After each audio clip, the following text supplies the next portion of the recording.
વિછિયામાં બનેલો ઘનશ્યામ રાજપરા હત્યા કેસ હજી સુધી સંવાનું નામ નથી લઈ રહ્યો।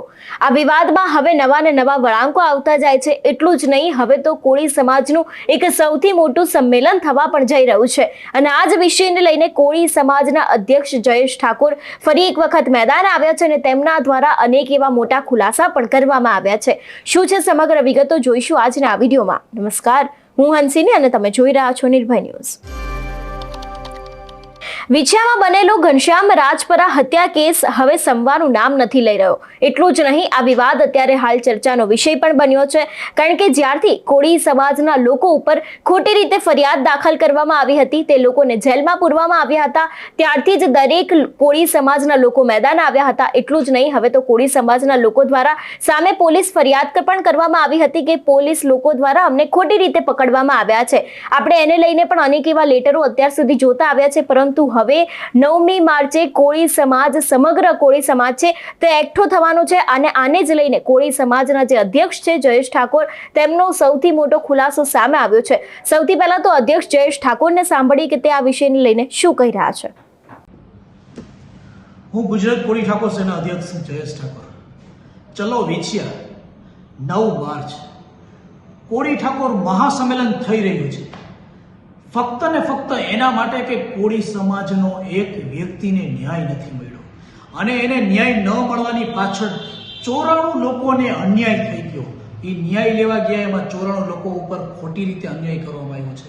તો ન્યાય લેવા માટે કોળી ઠાકોર સમાજે આજે નહીં જાગે તો જ્યારે તમારી ઉપર વીતશે ત્યારે જાગશો।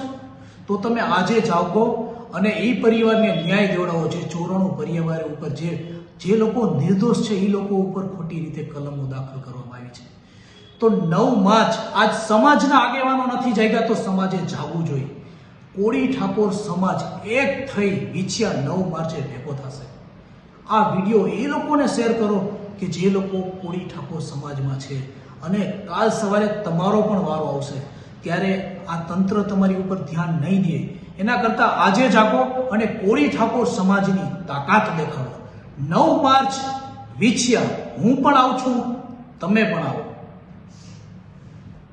જે પ્રમાણે તેમના દ્વારા વાત કહેવામાં આવી છે કે હવે દરેક લોકોએ ભેગા થવાની જરૂર છે અને કોળી સમાજના જેટલા પણ લોકો છે તે લોકો ઉપર ખોટી રીતે કેસ કરવામાં આવ્યા છે, તે દરેક વાતને લઈને હવે કદાચ એક નવું આંદોલન થઈ શકે છે એવું પણ લાગી રહ્યું છે, કારણ કે જેટલા લગભગ 92 થી 94 જેટલા કોળી સમાજના લોકો હતા તે લોકો ઉપર ખોટી રીતે ફરિયાદ દાખલ કરવામાં આવી છે। આની પહેલા પણ આપણે જોતા આવ્યા છે કે અનેક એવા લોકો છે જે લોકોએ પોલીસની સામે પોલીસ ફરિયાદ કરી છે કે અમને શા માટે ખોટી રીતે પકડવામાં આવ્યા છે, અમે તે પથ્થરમારા સમયે તે જગ્યાએ ઉપસ્થિત નહોતા, તેમ છતાં પણ તે દરેક લોકોને જેલના હવાલે ભેગા કરવામાં આવ્યા હતા અને હવે અંતે કોળી સમાજ એકઠો થઈ રહ્યો છે અને હવે કદાચ આ વિવાદમાં કોઈ નવો વળાંક પણ આવી શકે છે એવું પણ લાગી રહ્યું છે, કારણ કે જે તે સમયે પથ્થરમારો કરવામાં આવ્યો હતો તે જ સમયે અનેક એવા કોળી સમાજના લોકો છે જે લોકોની ધરપકડ કરવામાં આવી હતી ને તે લોકોના ઉપર કાયદેસરની કાર્યવાહી પણ કરવામાં આવી હતી।